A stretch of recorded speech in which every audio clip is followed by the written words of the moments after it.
What's up, y'all? Alex Thompson here again with another sports talk video for you. Talking about the March Madness bracket again. This time we're going into the Sweet 16. 16 teams left, 8 games. It's going to be crazy. But first, I just want to ask you, how y'all brackets doing? My bracket's not busted. It's worn down. I'll give you that. It's worn down, but it's not busted. I still got all my final 4 teams still in the tournament. So, I'm going strong, but, I know there's a lot of people out there who are not doing good, so sucks to be you. Sorry. But we're going to be talking about some of the games and some of the bigger matchups that is going to be happening in this tournament. I'm a little surprised this year. Usually there's a lot of upsets, but there wasn't a whole lot, and even if there were upsets in the first round, second round, they were gone. A little different this year than last year. People could have called it more this year, but there's not a whole lot of perfect brackets out there. So, also, not too many Cinderella stories. Not a lot of low-seeded teams left in this. There's only a 12 seed, a 5 seed, and a 4 seed. So that's 3 teams that are not seeded 1, 2, and 3. So that's kind of crazy. And that team, number 12, is Oregon. Yes, Oregon. That is my Cinderella team for this year. The only reason I say this is because they're the lowest seeded team, and I feel like a lot of people would have counted them out, especially this week because they're going against the number 1 seeded Virginia, which boasts the number 4 offense and number 3 defense. So, not a good matchup on paper, but if you look at their play in the past couple games, crazy for Oregon. Oregon's been balling out. There was a guy, I'm not sure his name, but he had 7 blocks in a game last game. 7 blocks. That's crazy. Whoa. And they've been winning these games without one of their star players, Bol. So, props to Oregon. I hope they win this next game because I want to see him, continue on in the tournament. Plus, I picked Tennessee, so knock Virginia out, make it easier. That's my Cinderella story right there. In order for Virginia to win, though, they really have to shoot the 3 well and find those holes in the zone that Oregon's defense runs and also take advantage of some mismatches. Virginia's been kind of up and down past couple weeks, especially before the tournament where they lost the ACC tournament. So, bummer to them, but hopefully they can pick it back up and, get their minds right before they, start playing these harder teams in a sense. So here are the games for the next couple days. You got number 1 seeded Gonzaga versus number 4 Florida State. You got number 2 Tennessee versus number 3 Purdue. Number 2 Michigan versus number 3 Texas Tech. Number 1 Virginia versus number 12 Oregon. Number 2 Michigan State versus number 3 LSU. Number 5 Auburn versus number 1 UNC.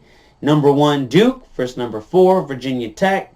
Number 3 Houston versus number 3 Kentucky.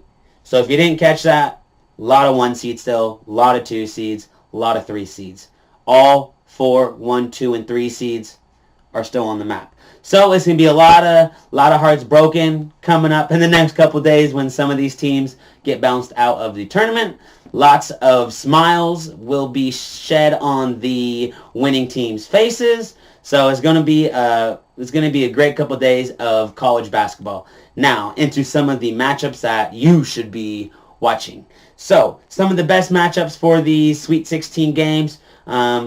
Gonzaga, just because they have a lot of hype to live up to, just because they're so athletic. They beat Duke. A lot of people pick Gonzaga, including myself, to win this tournament. So we'll watch for Gonzaga to continue their trip to the Final Four with the win over this game. A lot of history's been in Gonzaga choking, but I don't see it this year. Sorry, y'all. I don't see it. Another matchup to look at is the Virginia versus Oregon game, just because you have Oregon as a 12 seed, lowest seeded team, could possibly upset that 1 seed. Watch out for that. Number 3 Houston versus number 2 Kentucky, just because, with Coach Cal, he has an 11-3 record in his Sweet 16 appearances, and that's going to be hard to beat, and it's the last game of the Sweet 16, so that'll kind of fill out kind of who's playing UNC in the Elite 8 and going to go to the Final Four in that region.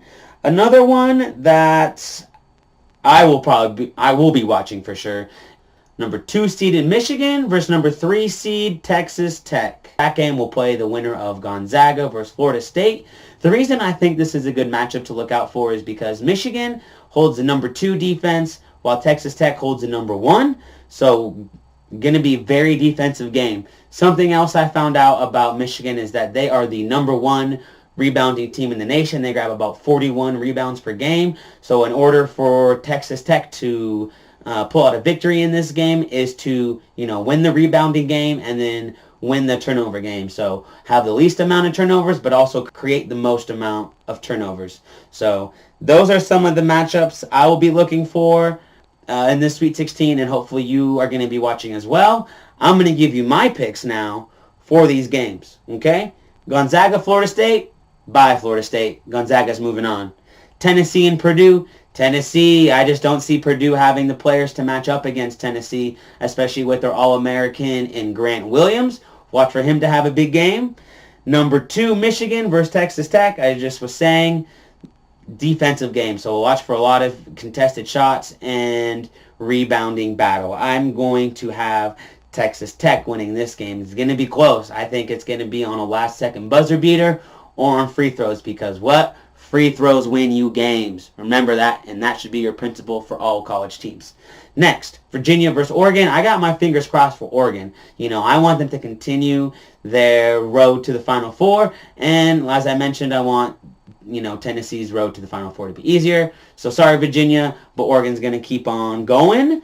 Michigan State versus LSU. Michigan State's going to win this. I don't see LSU competing at all. They don't have the talent like Michigan State does. Plus, Michigan State is more battle ready and has to play far more tougher opponents in the Big Ten than LSU. I just don't see any real playmakers on LSU for them to win the game. Number 5, Auburn versus number 1, UNC.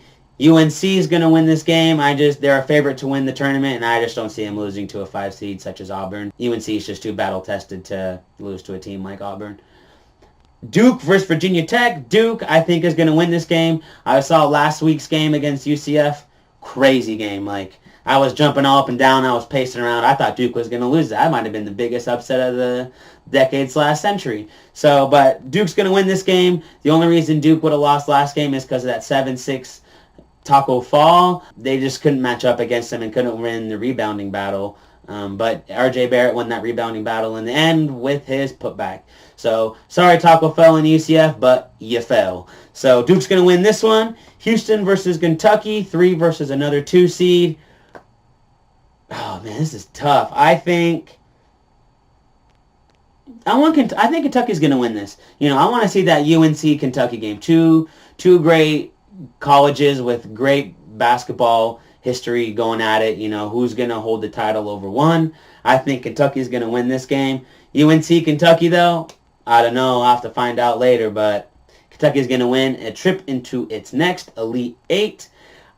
These are my guesses. I would love to hear what you guys have to say. So please like, comment, subscribe. Drop a comment, as I said. I want to know some picks from you guys. You guys have been quiet lately. I want to know what you think. So thanks for watching. I'm going to be watching these the next couple days. Keep your eyes open. I'm out of here. Peace.